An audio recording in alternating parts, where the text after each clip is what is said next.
Hey there, welcome to the Reinsurance Podcast, the place where we dive into all things reinsurance, the coolest part of insurance. We're your hosts, Jerad and Ben, a couple of ex-practitioners who loved the industry so much we founded Supercede to tackle some of its biggest headaches. And we're here to share our insights and stories with expert guests as we uncover what's really going on in the industry. Welcome, everybody. Today it's a special news episode. Can you remember which month it is, Jerad? Well, technically it's May, but the news is sort of, I guess so far, through May so far. The retrospective of May 2024. Exactly. Well, let's get started. What have we got that's happened so far? Obviously, we've got June 1st renewals on the horizon. But what's happened before? But first, the sort of the new LMG market report has come out. I know you've read it in depth and circulated your high-level feedback to the team at Supercede. Yeah, it's interesting. It's weird, that one. So the London Matters report, for those who remember, was initially published in 2014 and then followed by several subsequent versions. The first one was really a crisis call to arms to say, if we don't change, if we don't sort out these so-called Londonisms, then nobody will come to London to do business anymore. Yeah. And so it really was the rallying call that kicked off. If you remember the orange I Support Tom posters going around Lloyd's, getting eventually to the point where we started having PPL as a concept and lots of online trading being, the blueprints, the future at Lloyd's. All of this was really this, we must change because if we don't, we shall become irrelevant. And what's awkwardly happened, I think, in this latest version of the report is actually it all seems to be going kind of okay. Mm-hmm. Actually London is growing and has done quite well, except reinsurance, notably, which was one of the chief concerns in that 2014 report, where we are losing share still in reinsurance. But in general, market's big, market's growing, London seems very healthy. But I wouldn't want us to attribute that to having done a really good job about technology and getting rid of Londonisms, right? I think, it's by and large the same market. I'm impressed that it's doing so well, despite, things that have happened in between. We've had a Brexit to tackle. We've had lots of technological change that we've not quite finished the journey on. So perhaps maybe that first 2014 call to arms was more fear-mongering than required, or maybe we've got lucky for now. Yeah, and there's some macro stuff that happens there too, as the broader insurance market begins to shift.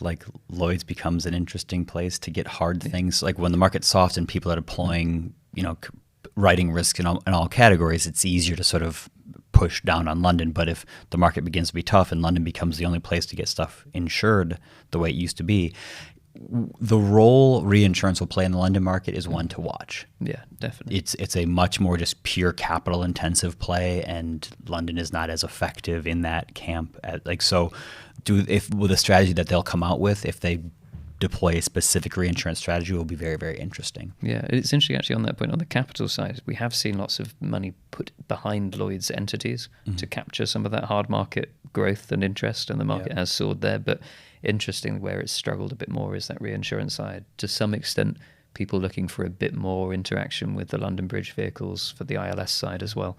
I look forward to the next edition of that report in however many years before we see that. Well, going from one structured market to another, Dubai's DIFC is continuing to strengthen its reinsurance capabilities. So there's this real leaning into recognizing that this capital can go anywhere in the world, and the DIFC being a centralized location where they're saying we need to be a player on this scene as well. Indeed, we just had a big conference out there. Yep. Supercede and many big reinsurance names in attendance.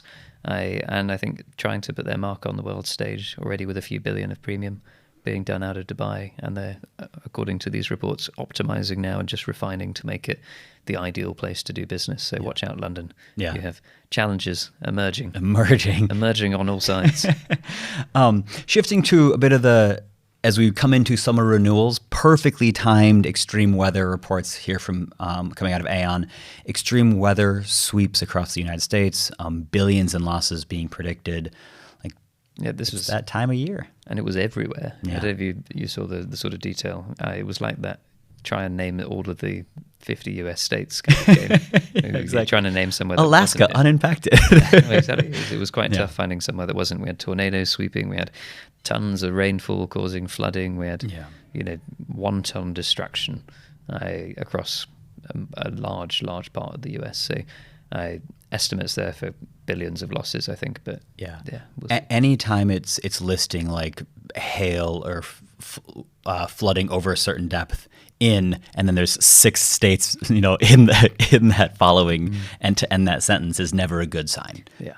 So it's certainly going to have a bit of an impact on what this summer renewals look like. We've seen a bit of a shift or recognition that the market may be hitting its hardest position. So the role and the size of these claims and how much of that will trickle into the end of the 2023 policies in advance of the 2024 buying, we'll see. So one to watch for sure.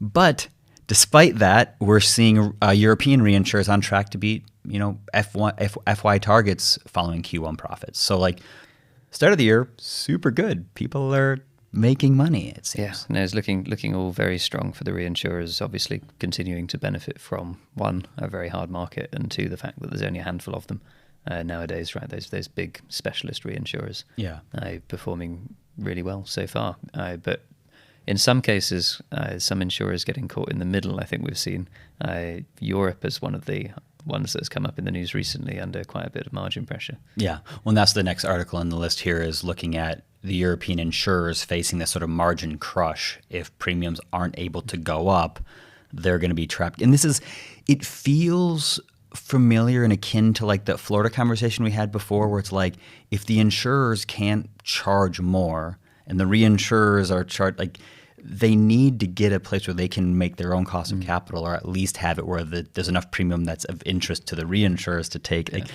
Something's got to give somewhere. Yeah. Is it reinsurance pricing? Is it insurance pricing? Yep. But in the middle, feeling the squeeze of the insurers at the moment, it would seem. Yeah, it's interesting when you see these reports coming out, because you're looking at it going, you're recognizing all the forces at play, but right now it's sort of, the pressure's building, but it's not broken one way or the other. We don't quite know how it's going to shake out, but you can begin to feel that pressure aligning, and something will have to happen at some point. So you'll hear about that first on the Reinsurance Podcast as it breaks. But as we go into the summer renewals, it feels like there's this report coming out of the insurer talking about the reinsurance market finding stability after 4 now years of hardening. Thoughts on that? We're talking to a bunch of clients. We talk to the markets all the time. Where do you sort of feel? Is that a consensus we're here, or is that still? Well, it feels like a natural kind of curve transition. I'm curious to see what adjective comes next, really. We'll get all of the chatter as we go out to conferences and so on, especially as we get into September, October time. But you think last year was branded as the orderly renewals, and the one before that was effectively chaos. Yeah. Going from chaos to orderly to stable. Okay. Feels reasonable, but it also feels a bit peaky. Are we going to reach now the top of the roller coaster? I feel you to go go down the other side. It's hard to go back the other chaos, way. Orderly, stable, and then frustrating, because people will want to have some adjustment after we've stabilized. Now give us some back, and the market won't want to do so. I think we're kind of predicting what the sequence of these motifs will be, if you will. At the same time, I guess what are the macroeconomic factors that would lead to change here? New entrants, not much going on there. Understandably, interest rates are taking longer to come down than we thought. Looking at predictions there for much longer time spans to get those down, inflation remaining a bit sticky, climate change continuing to be climate change. Yeah, there's no obvious factor to suggest that it should be anything other than stable. Geopolitics continuing in roughly the same level of turbulence that we've seen. Yeah, and as we've had the spike in U.S. activity already, potentially a horrible hurricane year being projected, if we have a couple of years of very sort of dormant, massive cats, perhaps, but a lot of factors being in play, as you say. Yeah. But this wouldn't be a podcast run by two technology nerds if we didn't talk about AI on this one. So Swiss Re's come out, this look at the responsible use of AI is going to be very critical to like consumer trust. And there's this real look at like a lot of excitement and buzz, but this is not something people are unwary of. Yeah, it's funny. So I read some of the detail in that report, and we are now, I think, at the point of the hype curve where the hype around Gen AI is running out a little bit for our industry because we've effectively failed to find any useful use cases. But we're continuing to run on the noise of AI in general, and now pointing towards case studies that are just more generic, machine learning type stuff, like identifying which customers are most likely to churn and doing something about it before they do, which is not Gen AI. It's actually something we had before the whole excitement about Gen AI. So that's coming down a little bit there. And it was very interesting. I think Swiss Re's message around being careful and cautious to make sure you're doing AI in the right way, I'm seeing echoed more and more around the wider sort of regulated economy.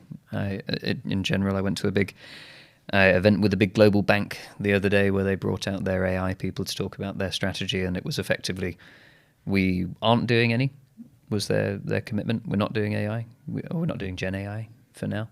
We will do some experimenting, but we will only do it with tons and tons of training, ring fencing, specialist carved out separate area, just as almost to manage the risk of not knowing enough about it. We're doing some experimenting.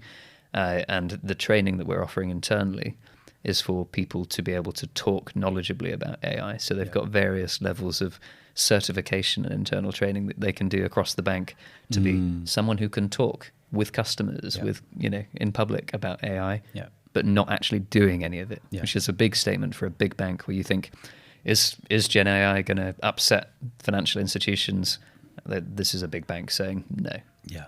Well, what it reminds me of in the importance of this sentiment that you have at the sort of the top of the article being about the broader consumer trust in what's being told here. When you look at financial markets and how it would be deployed to get insight out of a platform, insurance and reinsurance as a category, it feels akin to like driverless vehicles in that like if one driverless vehicle has an accident, the heightened awareness is significant. Like there's accidents every day. People die all the time on the road. But like you promised me this super safe like autonomous vehicle that does not make mistakes. It feels similar in that like if the Gen AI gives advice that's wrong or summarizes something incorrectly, the magnitude of that inaccuracy is so much more significant than 1,000 times that inaccuracy by a human, because we over-index on the quality of what humans can do. And I think there's this recognition that if we jump into that too much, the ability for us to erode the trust of the end users or the consumers on a whole category could happen very, very quickly. So we have to do it carefully and thoughtfully so that it's doing something of value without just doing it because we can do it. Yeah, I agree with that. I think the sentiment of the sort of amplifying confirmation bias is huge in the sense that it can swing the other way. At first, it's like, look how good it is. Look at this evidence of how good it is. And when you look a bit closer, it's like, but look at this evidence of how unreliable it is. Right? It can very quickly swing the other way. Well, this is how it always starts when it's fun. It's like, it wrote a poem about my dog. You're like, that's cool. But it's like, oh, but it misrepresented the numbers in my report. Bad.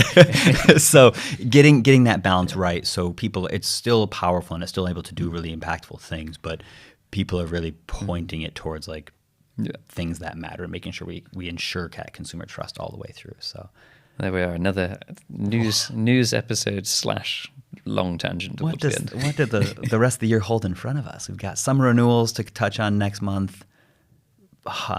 Event planning. Then we're done. Then we're done. Then we'll be tired. Then it'll be conference season. There's so much more left. No. You know what it is actually after June and July renewals? It's the like special projects period where you try and solve all of your company's problems within a 6-week period where most of your staff are actually on holiday. It's perfect. You should just be binging the Reinsurance podcast during that time. Thanks, everyone. We'll see you soon. Thanks for tuning in to the Reinsurance podcast. If you enjoyed our show, don't forget to subscribe wherever you get your podcasts and leave us a review to let us know how we're doing, preferably 5 stars. For more insights and updates, follow us on LinkedIn and visit our website at supercede.com.